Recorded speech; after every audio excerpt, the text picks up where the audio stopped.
You're listening to The Rich Life Revolution with me, Michelle Cooper. My mission is to empower you to step into your next level of wealthy. You'll hear all the deets, a little bit of inspiration, and real life takeaways so that you can create your own rich life revolution. Let's dig in.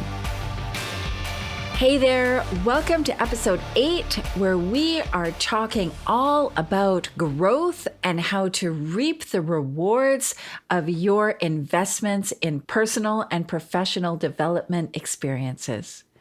In today's episode, I'm chatting with my amazing friend, Nikki Rausch, founder of the Sales Maven Society and author of several books. Nikki and I met when we joined a professional development program, and I always say that she was the gold that came from that investment. Like I bought a friend. A huge part of success is attributed to who you surround yourself with. So pull up a chair, grab your coffee, and listen in on our girl talk all about how to get even more from the investments you're making in yourself and your business. So thank you for coming on the Rich Life Revolution today. I am so blessed to be able to spend time with you, as always. I just want to share a little bit of awesomeness about Nikki that I think is just amazing. Okay, so she's an amazing coach, amazing business owner, author of The Selling Staircase and several other books. She has done training for my team. I love your approach to conversational selling and totally how you do everything, because authenticity is such an important piece for me. And you really make selling easy for people. I love your membership. I'm a lifetime member. Like, I'm all in on the Nikki Rausch train. However, one of the best things I think about Nikki, if anybody doesn't know Nikki, get to know her, is just such a genuine, nice person who wishes the best for everyone. I just, like, there's so many people out there, like, you meet them in things, business things or whatever, and, you know, they're kind of nice, or they're nice to your face or whatever, and then things go sideways and stuff. And I've known you for many years now, and you are very genuine, nice, caring. Like, you actually care about people, but you hold boundaries too. And you've taught me a lot over the years about holding boundaries and the whole thing around like refund policies and all that stuff. I just learned so much from you. So yeah, if anybody doesn't know Nikki, get to know her. I'll let you introduce yourself a little too. Tell us all the awesomeness about you. Well, my company is Sales Maven. I'm the CEO and founder of Sales Maven, and the organization and my whole approach to everything is dedicated to teaching people simple strategies and structures to how to have more effective sales conversations so that the selling process gets easier for the seller, but also easier for the buyer.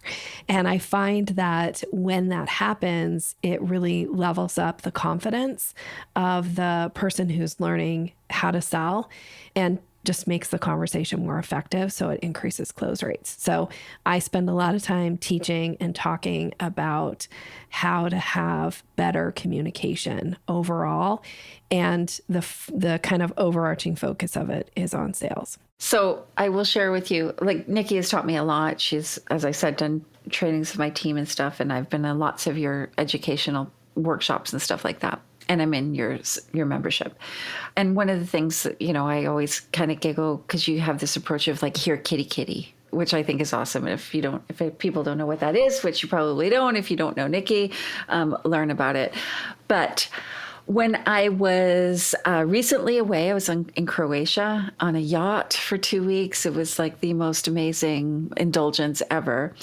I'm floating around in the Adriatic Sea on my pink donut thing. And one of the other gals on the trip, she kind of, swims over and she said, how's the trip going? And, just kind of chit chat or whatever. Right. And then it kind of leads to, what do you do? Oh, well, she's a freelance court reporter, whatever. We're talking away. And I tell her about my business. And then I heard the buying signal. I love that. And I was like, Nikki Rausch was like in my head, like going, this is a buying signal. This is buying signal. Right. And I was like, oh, and I was like, like we could help you. So on a 2-week holiday, I just signed a new client. Yes. Without even trying. Like it was like the best thing ever. And I sent my team a message. I'm like, well, I just got this new client while floating around on a big pink inflatable donut in the Adriatic Sea. So that doesn't happen to me often, but it's a testament to the work that you do with people, because I am one of the worst, have been in the past, about identifying buying signals. And so I know that I've been working on that and having real conversations with people about what they need and if we can help. That makes my heart so happy. And the thing about it is you've done the work, right? For a long time, we have been working together. And I know you've heard me talk about buying signals. I know the training that I did for your team over the summer. We talked about buying signals with your team so that there was some recognition around like, what is that? And it just makes all the difference. So yes, you can be in the middle of the Adriatic Sea floating on a pink donut and still people will give you buying signals and your job is to act on it. And when you do, see what happens? You get to work with some cool new client. That just makes my heart sing. Yeah. And before, I would have felt like, oh, this is not the time or situation to have a sales conversation with someone about their bookkeeping. But the fact is like this situation is causing this gal some distress and concern, and we can fix the problem. And so it was my own thinking that this isn't appropriate when, like, that's my lens, right, of the situation. It is absolutely not her lens.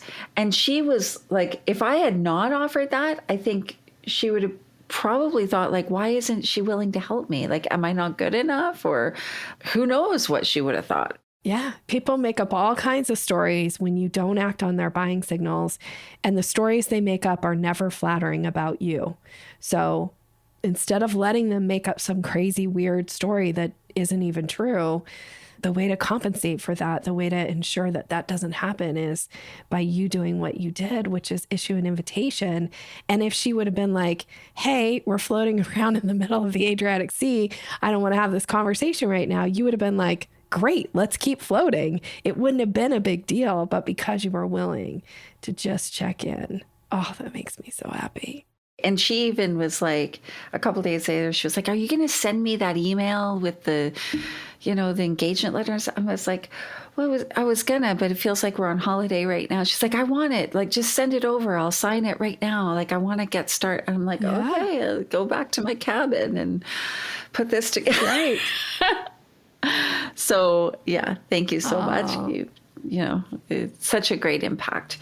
So a little backstory on me and Nikki. We met, I don't even know when, 2016, 15, I don't know, something like that. It was a long time ago. I wish I had documented it because it was because you have been such an amazing, really, really important person in my life. And I'm not good at anniversaries, but man, was I lucky. We should celebrate that shit. I know, we should. Yeah. And it was really like my friend Marlo was like, hey, I just met this person. You got to join that. It wasn't you. It was like the person who ran this mastermind. And you got to join this thing and it's going to be so awesome. And I was like, oh, okay, I'll do this thing. I didn't even know what I was joining. I was just like, well, if my friend says this is okay, then I probably should get in there. And she was so excited about it. And within this mastermind, we got put into smaller accountability groups. You and I were accountability buddies. And obviously we became friends and have supported each other along the way, right? Over the years, we have had at least 2 conversations every month since we met and, traveled and all kinds of things. So we both believe in investing in ourselves and investing in our business. Deeply, yes. I think we're both very committed to that. Yeah. And a lot of women in particular will be challenged to invest in themselves. Especially if they have kids, like they'll put kids in all kinds of stuff and go without themselves, right?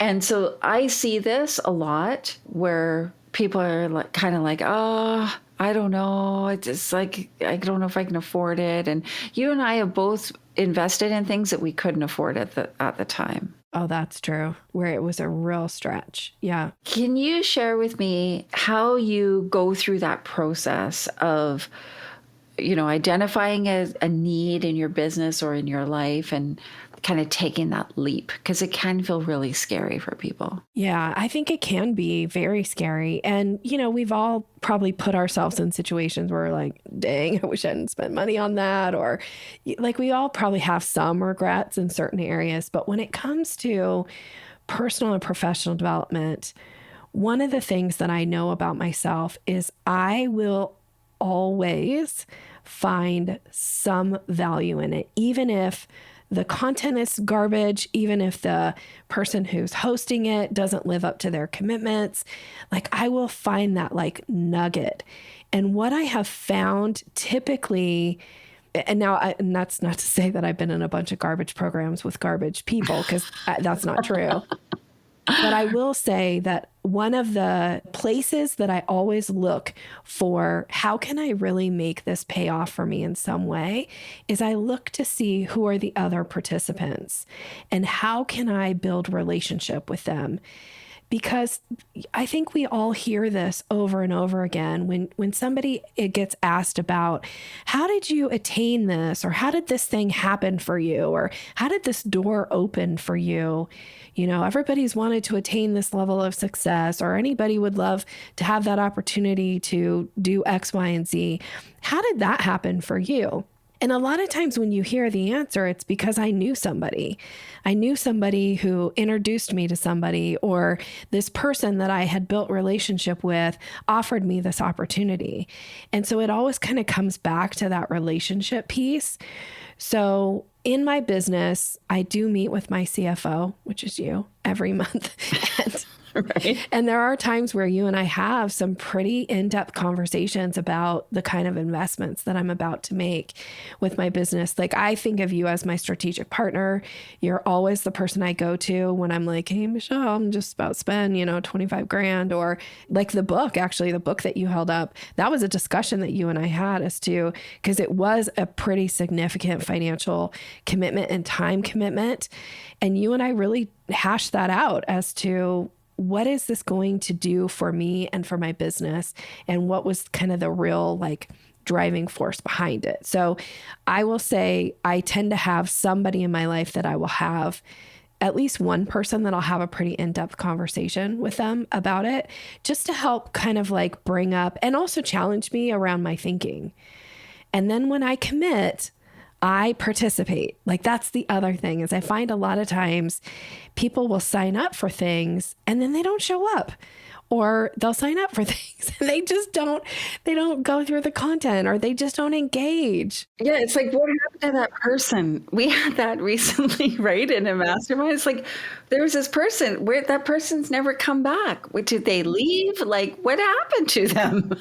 It's insane to me. Like it's such a huge investment. And I know like we all have things that come up in our lives that challenge us or takes our attention away from what we thought we were going to have this time for or whatever. But the one thing I will say, the mastermind that you and I just completed a year long, like I had done it the year before. And I was the one who said to you, Michelle, I think you should check this out because I think this would be really good for you. But I participated both years and I got really great things out of it. And I know you did too. And you even got clients out of it. Yeah, absolutely. And so there's so many good things that happen that are outside of kind of what's promised in the program, right? Like nobody promised you that you were going to get new clients as a result of making this pretty significant commitment, but you did. And I had some really great things happen, for me as a result. I deepened some relationships in big ways in the group. I learned some things. I created new things in my business, new products in my business from it. And none of that stuff was really promised as this is what's going to happen by being in the program. But, you look for those things. And the last thing I'll say, and then I'll shut up so you can tell me what you want to talk about next. And I know you and I have talked about this, but I truly believe that sometimes you have to buy your seat at the table.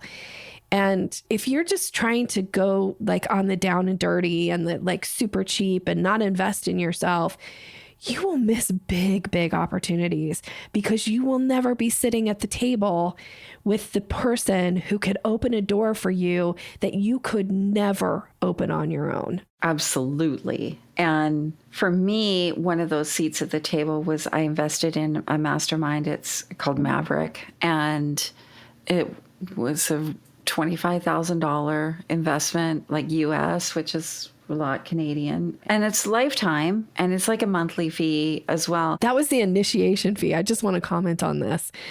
It was a $25,000 initiation fee. I remember you telling me before you did this. Yeah, like just to get your foot in the door. Just to even get your name as to potentially be at the table. Right? Totally. Everything else is extra. But what I realized is that I wanted to be having different conversations than I was having in my life. And I wanted to be around people who were doing business differently. And I identified synchronicity. I got hooked up with Yannick, who runs the organization, and it's been phenomenal. Very naively, I signed up to do the trip to the Baja with the off-roading vehicles for 3 days. Basically do the Baja 1000, which is like an intense, like very crazy situation over 3 days. And I had no idea why I was there when I was there. I didn't realize what I was signing up for. But by the time I left, I realized that it was really the universe putting me in a room with big thinkers, like beyond anything I could ever think of myself. And I was like, oh, I didn't even think of that. And these are the $1 million ideas that get dropped into your awareness, right? So have I acted on that $1 million idea yet? No. Maybe I bought a URL, but I haven't kind of gone down that path yet. But I trust that the timing is right. And when I'm ready, that person I connected with will be a resource.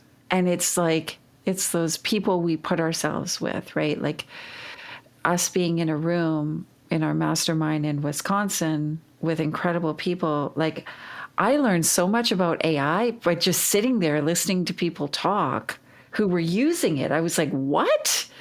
I thought I could write a better email by using this. Like this is on a whole nother level that I didn't even really know existed. So I completely agree with you. Like the outcome that we think or maybe desire or plan on is, I would probably say 90% of the time, not the outcome you're going to get.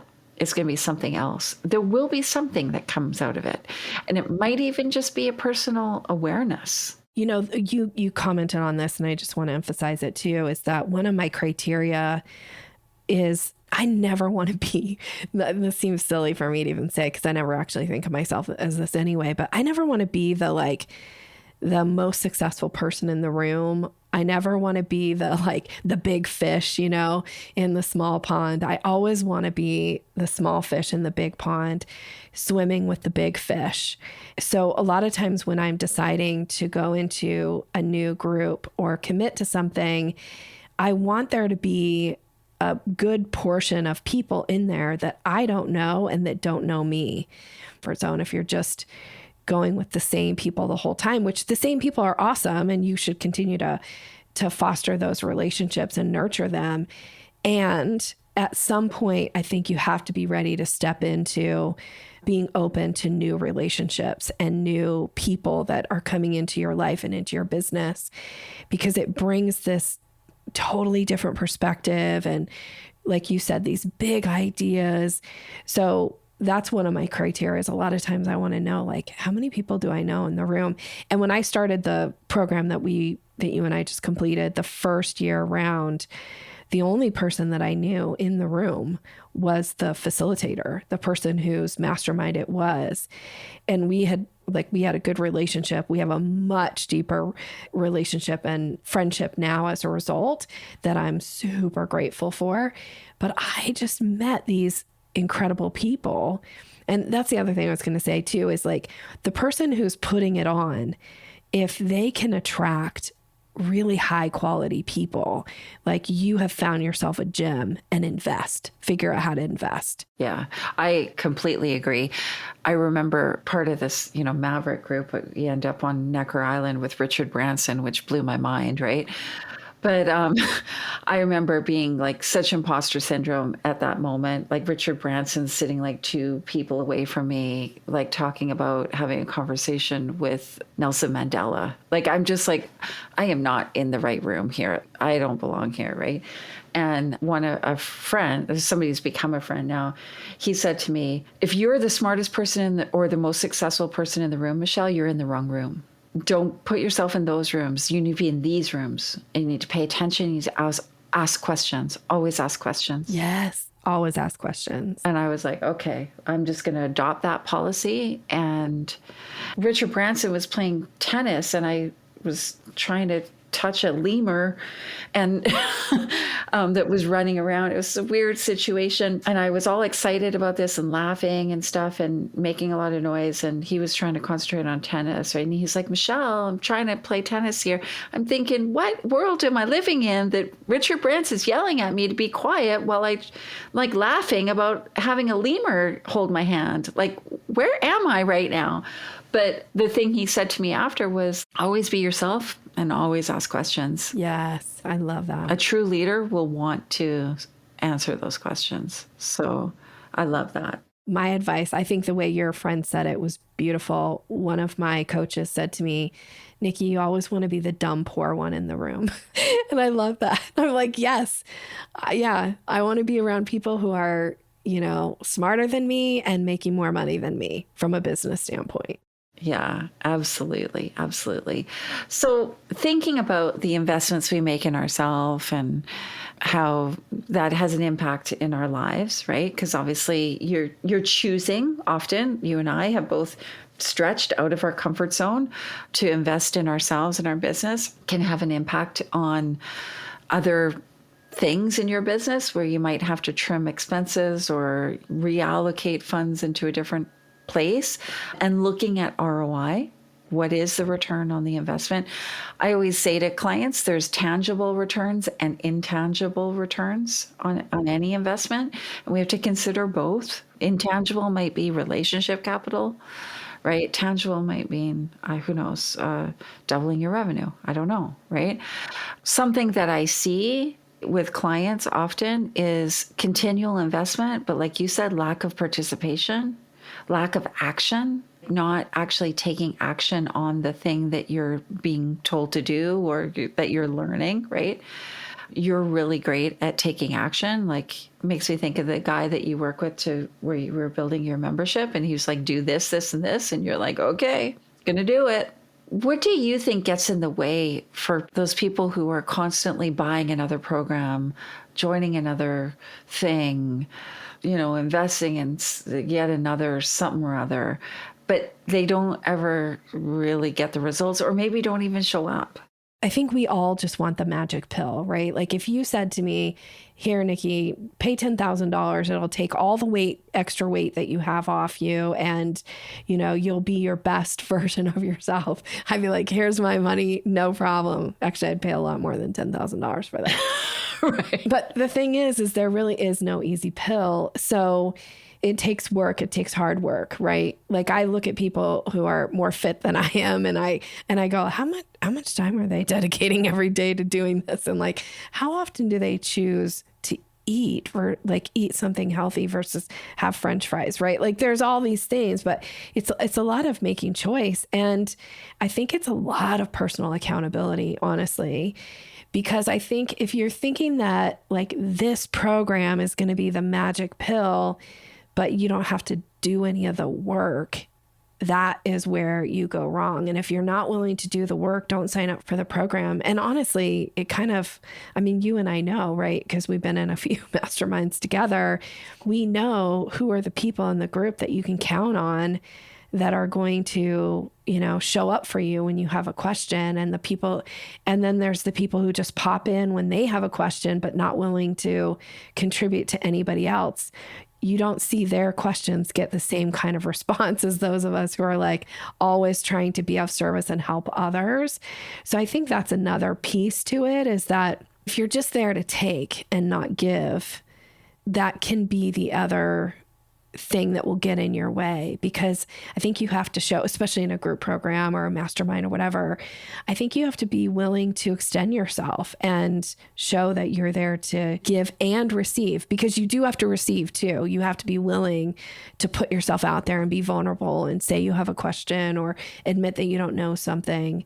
Yeah, no, I agree too. It's just it's just an observation that I see, and it's like self-sabotage, right? It's like always looking for that next quick fix or that next thing that has to be done. And then the other thing that I see, it's like social commentary hour on the Rich Life Revolution, but it's like people spending a lot of time on things that really don't move the needle forward for them. Yeah, because there are things that are like maybe fun to do, but if you're there to grow your business in whatever capacity, there has to be a focus on, I think kind of the two things that you and I do, sales, right? Like that's my thing. And your thing is your finances and really understanding cash flow in your business and your expenses and all those things. If you don't have those two things in place and you don't have an actual focus on that in your business, it's really hard, I think, to make a go of your business. But, for many people, sales is the thing they want to shy away from. And I know this in my business too, like the numbers piece, like I like the revenue, I like to talk profit and I like to talk that, but, get into the expenses piece and get into the P&Ls and that stuff. Well, then I hire that out. Bringing you into my business was the best, smartest decision that I ever made. And honestly, it was because a coach was like grilling me about and I was like, I don't know that. She's like, Nikki, you need to know this. Why don't you know it? And I was like, it's not my favorite thing to do. And I think a lot of times in business, the things that are like, it's not your favorite thing to do. And then she was like, well, then you bring somebody into your business who's an expert, who's going to support you through it.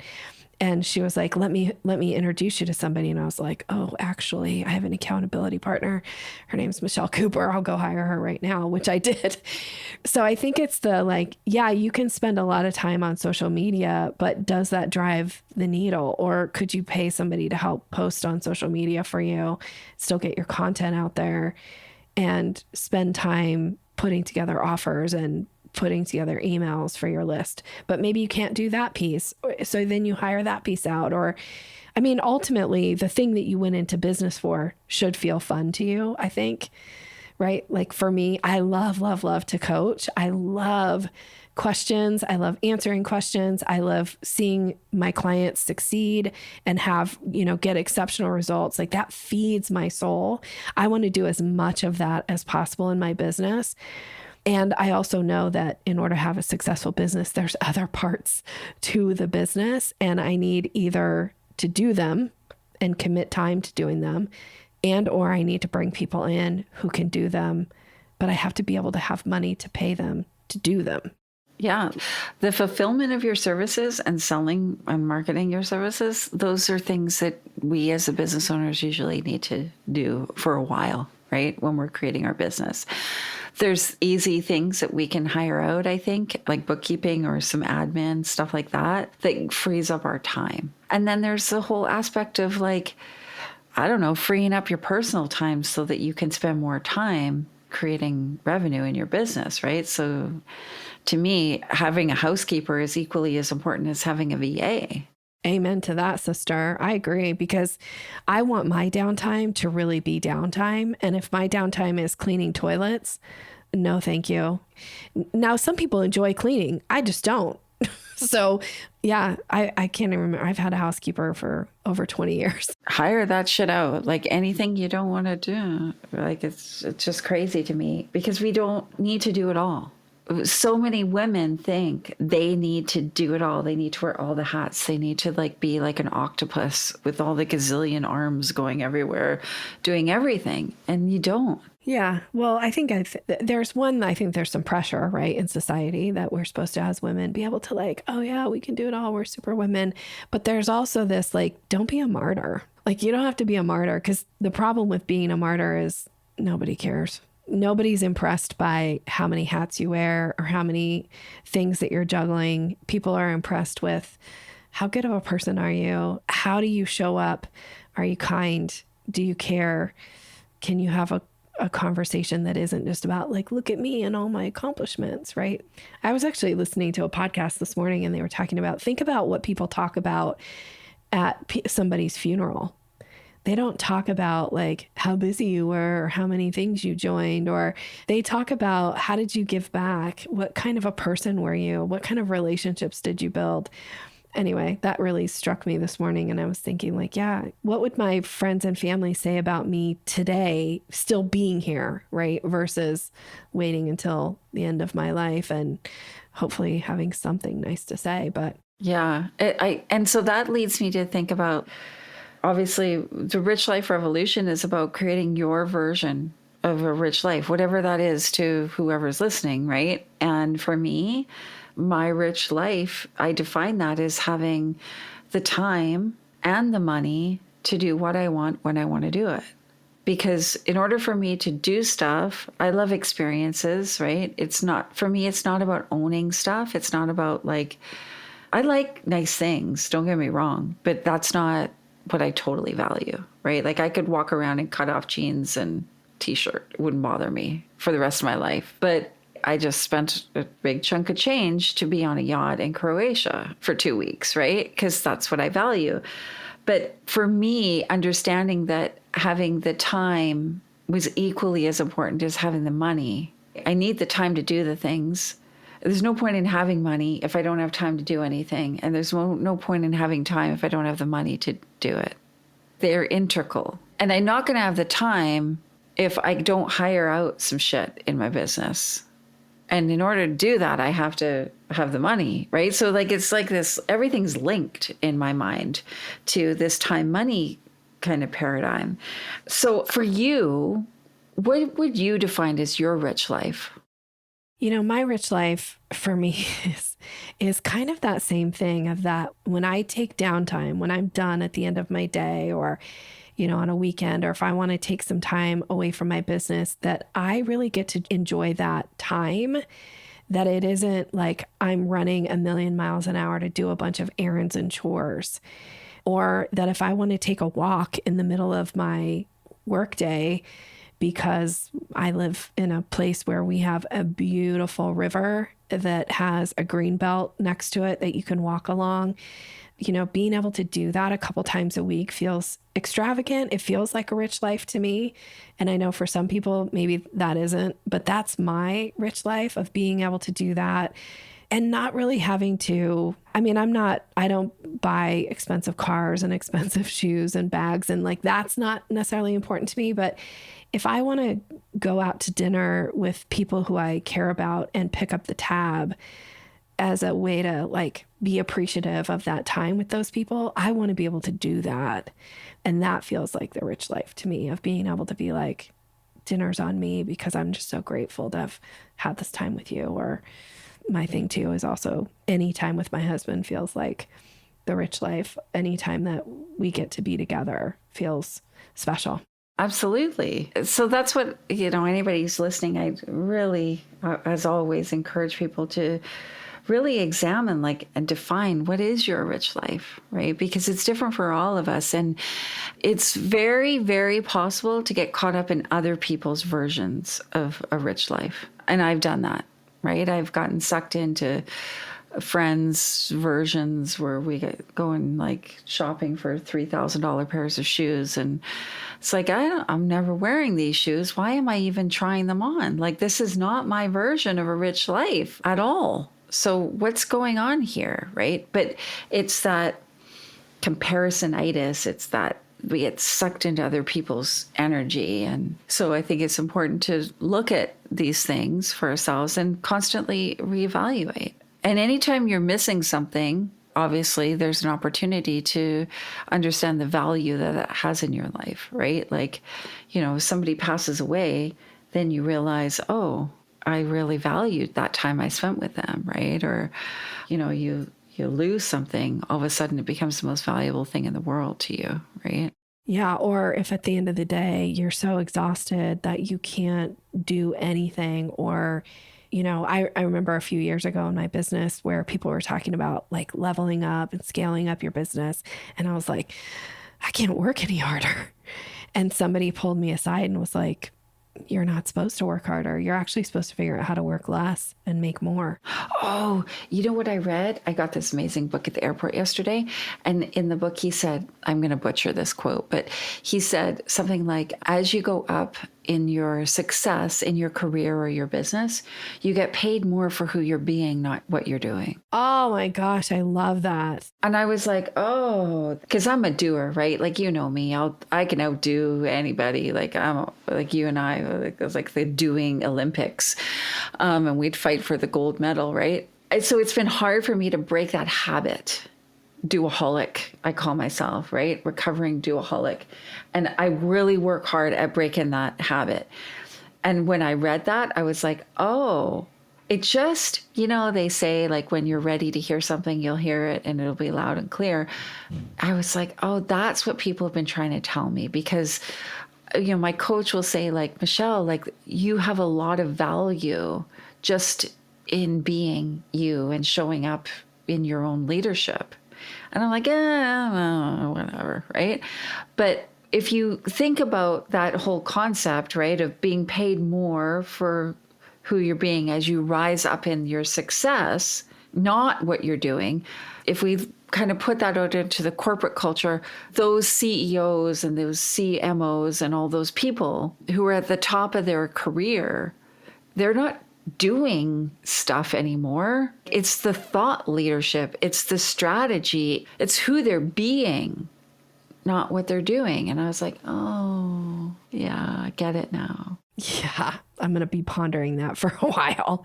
I'm thinking about that. But I mean, I think about it, again, kind of going back to this program that you and I just completed. The whole purpose behind that program was at least for me initially, was to really step into what does it truly mean to be the leader in my business, and to have this team of people, and am I truly leading, which, is something I had to learn. I wasn't born with that gene of being a natural born leader and knowing how to run a business and how to motivate my team. So I'm committed to learning that, right? But I do remember this idea. It was the previous year where there was a speaker that came in. Actually, he was part of the group. He's phenomenal. And he was just talking about like, what does it mean to be the CEO? And it was kind of like, I think he described it. Now I'm going to butcher what he said. It was like this idea of you're not supposed to be the one doing the things. You're supposed to be the one keeping the fence around everybody and like keeping them all like kind of going in the same direction of like, that's your job, is to keep people moving in the right direction. And for you to be that thought leader, for you to give the direction, have the direction, and then kind of keep everybody kind of contained in a way of like, we're all moving in the same direction. So I love that idea of like, you're getting really paid for being and not the doing. Yeah. Thank you so much for hanging out and spending this time and dropping your little nuggets of gold wisdom all over the place. I'm so appreciative of you and everything that you bring to the table. Well, that is definitely ditto is what I would say. You've been such an incredible person in my life. So for anybody who would like a little bit more support in their sales conversations, I have a gift for you. You can grab this little mini training from me for free, and it's called Mastering the Sales Conversation. It'll walk you through my 5-step approach to the sales conversation. That book that you held up at the beginning, that really breaks it down. But this is going to give you the mini version, the quick and the fast version. You can get it by going to yoursalesmaven.com/rich life. Awesome. I love that. The Selling Staircase, Mastering the Art of Relationship Selling by Nikki Rausch is phenomenal. It's a little Bible that I always have around me and I refer to constantly. So having kind of like the Cole's Notes version or like the down and dirty version for free is awesome. I encourage everybody to do that. And we'll put all the links and everything in the show notes. And really, selling is something that so many people are uncomfortable with. You make it very easy. Clearly, I just signed a new client while floating around in the Adriatic Sea. And if that's not a testimonial, I don't know what is, Nikki. I feel like I need to do that. But it's just phenomenal today and this conversation. I think sharing your wisdom, listening to our conversation, our perspective on things, and in particular about investing in ourselves. I so loved how you were like, I talk about the things I'm going to do with people. Because I see people who don't do that often. And then there's shame around things when they spend money that they didn't talk to anybody about, like didn't get feedback or anything. And then maybe they don't show up. Maybe they don't get what they thought they were supposed to get out of it. And it's just a spiral of shame that ends up happening. And that's not good vibe for your money, okay? We don't need any of that. So thank you so much for sharing that. Thanks for having me. Thanks for this conversation.